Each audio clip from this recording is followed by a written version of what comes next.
Impact Siloé du mercredi 24 septembre 2025. Le sujet du jour, le temps et les finances. Bonjour et bienvenue chers frères et sœurs dans le Seigneur sur Impact Siloé, votre chaîne évangélique. Nous sommes aujourd'hui au deuxième épisode de notre série « À quoi te sert le temps ?» Lundi, nous avons vu que le temps est ta vie. Aujourd'hui, nous allons découvrir le lien direct entre le temps et tes finances. Et vendredi, nous conclurons cette série avec un épisode puissant sur le temps et ta destinée. Notre texte biblique aujourd'hui se trouve dans le livre de Proverbes, le chapitre 14, le verset 23. Tout travail procure l'abondance, mais les paroles en l'air ne mènent qu'à la disette. Cela signifie que la manière dont tu investis ton temps détermine la qualité de ta vie financière. Nous avons cette anecdote où deux artisans se retrouvent à évoluer dans le même espace. Tous les deux ont les mêmes outils, le même talent et les mêmes opportunités. Mais l'un choisit de travailler 2 heures de plus par jour que son collègue. À la fin du mois, il a presque doublé ses revenus. Il n'y a pas eu de miracle, juste une meilleure gestion du temps. Bien-aimés chers frères et sœurs dans le Seigneur, cet exemple illustre une vérité fondamentale. Ton temps est une ressource précieuse qui peut se transformer en richesse ou en pauvreté. Alors, voyons maintenant 4 principes bibliques qui montrent comment le temps influence directement tes finances. Premier principe, le temps, une monnaie invisible. À cet effet, nous avons l'exemple de Joseph en Égypte, qui, pendant 7 années durant, a investi son temps à organiser la gestion des récoltes abondantes que Dieu leur avait accordées. Il ne s'est pas focalisé sur les finances, mais plutôt sur la gestion du temps. Cette année, il fallait les implémenter, les gérer de façon efficiente, avec la sagesse divine, pour que les 7 années de famine ne soient pas une malédiction pour le peuple d'Israël. Bien-aimés chers frères et sœurs dans le Seigneur, chaque matin, demande-toi, comment vais-je transformer mon temps en valeur aujourd'hui? C'est un exercice auquel nous vous engageons chaque matin.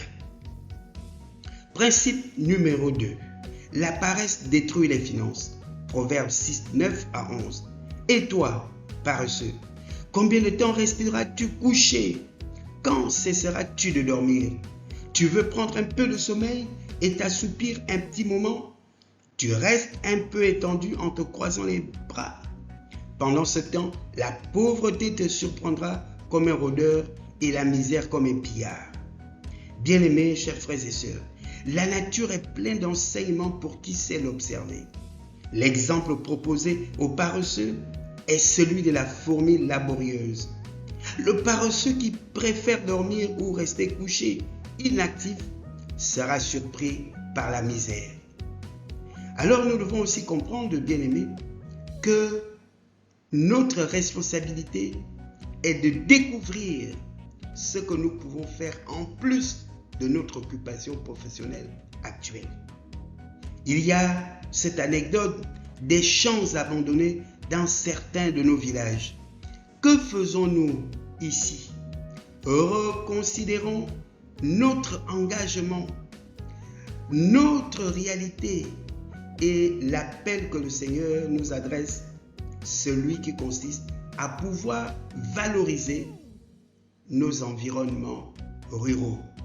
Le Seigneur a un héritage pour chacun d'entre nous dans ces environnements, car la réalité de l'exode rural ne doit pas nous amener à renoncer à l'héritage que le Seigneur nous a confié dans nos villages. Comme application, tout gaspillage de temps est un investissement, mais dans la pauvreté. Principe numéro 3. La discipline du temps attire la bénédiction. Proverbe 10.4. Des mains nonchalantes attirent la pauvreté. Des mains actives procurent la richesse. Nous avons l'exemple de l'apôtre Paul qui travaillait de ses mains comme fabricant de tentes. Dans le livre des Actes des Apôtres, le chapitre 18, le verset 3. Application. Fixe-toi des heures précises pour ton travail, ta lecture, tes finances. Bien-aimés, beaucoup d'entre nous ont exclu la réalité de la lecture dans leur environnement de vie. La lecture est ce à quoi Dieu nous recommande. Il a dit à Josué que ce livre de la loi ne s'éloigne point de ta bouche. Il faut le lire. La parole de Dieu existe, la Bible existe, les Saintes Écritures sont là pour qu'elles soient lues. Et elle nous accordera ainsi la sagesse de bien gérer nos finances.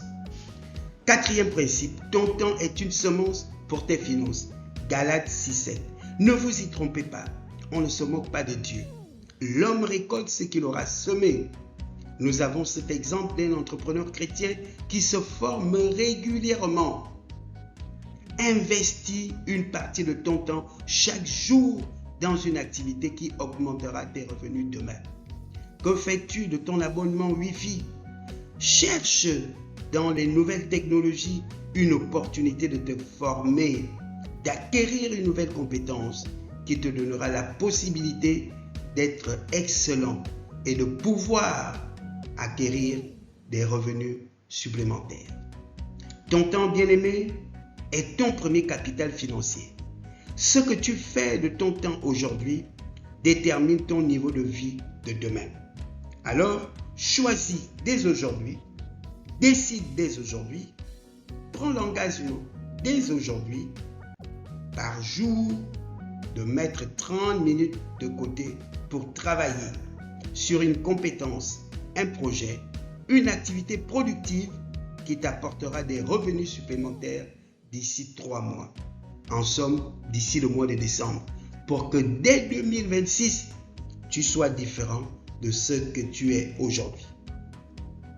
Merci d'avoir suivi cet épisode de la série « À quoi te sert le temps ?»